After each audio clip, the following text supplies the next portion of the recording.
The Arctic doesn't wait.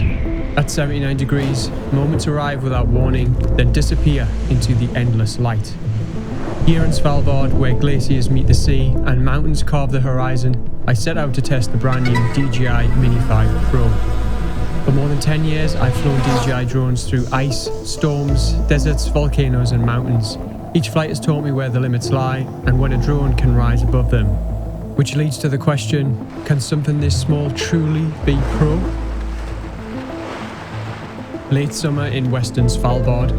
The sea ice has melted away, but what remains is a living wilderness.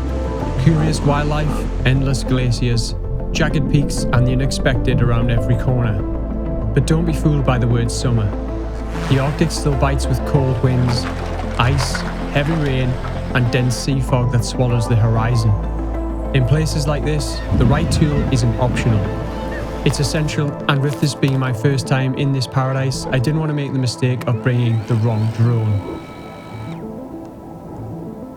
The Mini has always been the traveller's drone, under 250 grams, agile and discreet. But this time, DJI has done the unthinkable. They've fit a 1-inch sensor into the Mini 5 Pro. Suddenly, there's no more dilemma of which drone to bring. Flagship image quality, even up to 4K 120 FPS slow motion, in something that disappears into your pocket. The familiar f1.8 24mm lens delivers the detail, while D-Log-M gives enough flexibility to balance shifting scenes.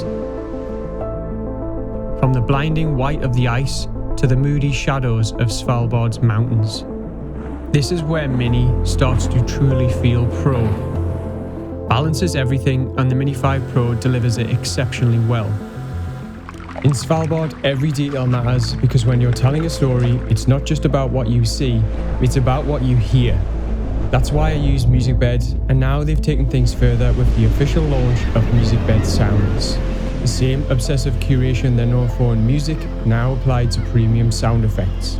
Over 150,000 sounds hand-picked for emotional impact, pacing and storytelling. Crafted by artists behind films like Dune and Oppenheimer, these aren't generic files dumped into a library, they're the kind of sounds that transform and edit. For me, it could be the subtle sound of the beautiful ocean, the Arctic winds, or the low groan of a Svalbard glacier. The right sound elevates your work and makes your footage unforgettable. Start your 14-day trial with Musicbed, where your music and sounds are all in one place. Check out the link in the description. Just like on the ground with your camera, storytelling isn't about wide shots. It's the mid shots and the details that give context. That's always been the Achilles heel of the Mini series, a single focal length.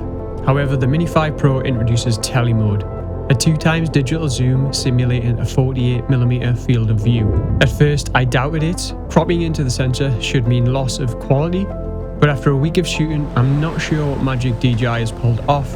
The results speak for themselves. Sharp, clean and often became my go-to choice for that compression, albeit simulated.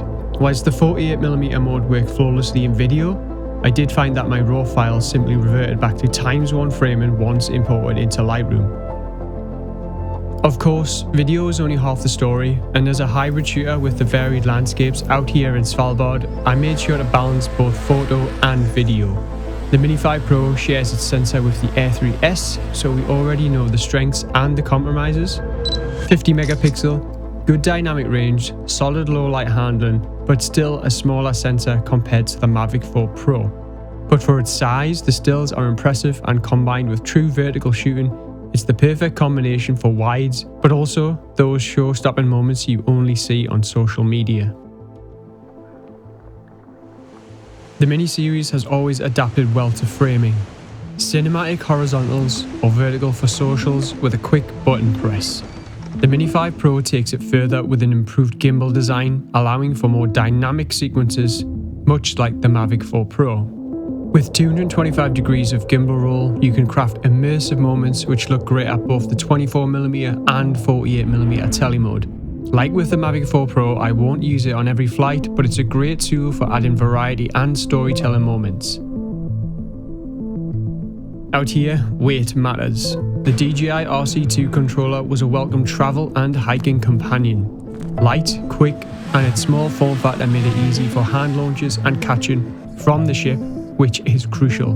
Even on the brightest of days, the screen provided enough luminance, ensuring exposure and framing weren't compromised.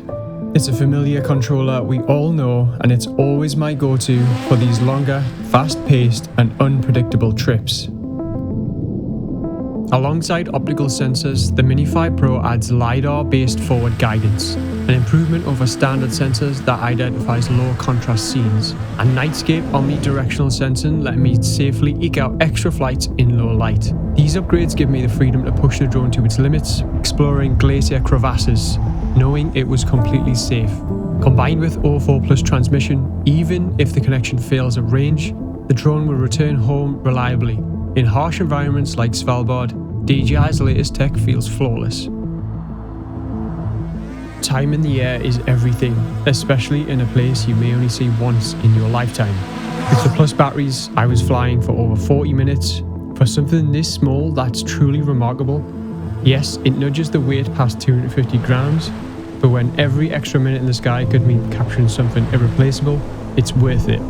And the faster charging block meant I was rarely grounded for long, back in the air, waiting for the next big moment. The 48GB of internal storage is a huge step up from the Mini 4 Pro's 2GB, and on this trip it was a lifesaver. I actually forgot to pack any microSD cards, so having that built-in space meant I didn't miss a single flight. Of course, it's not ideal for multiple flights in one stretch. I still prefer swapping cards for safety and backups of those once-in-a-lifetime shots. So, is the Mini 5 Pro really pro? After more than a decade of flying drones in every environment imaginable, my answer is yes. The one-inch sensor, longer flight time and creative flexibility make it more than just a travel companion. It's a tool I trust, balancing portability and flagship image quality. It's a drone that's earned its place in my bag alongside the larger Mavic 4 Pro. The Arctic doesn't give second chances, and here, the Mini 5 Pro proved itself where it mattered most.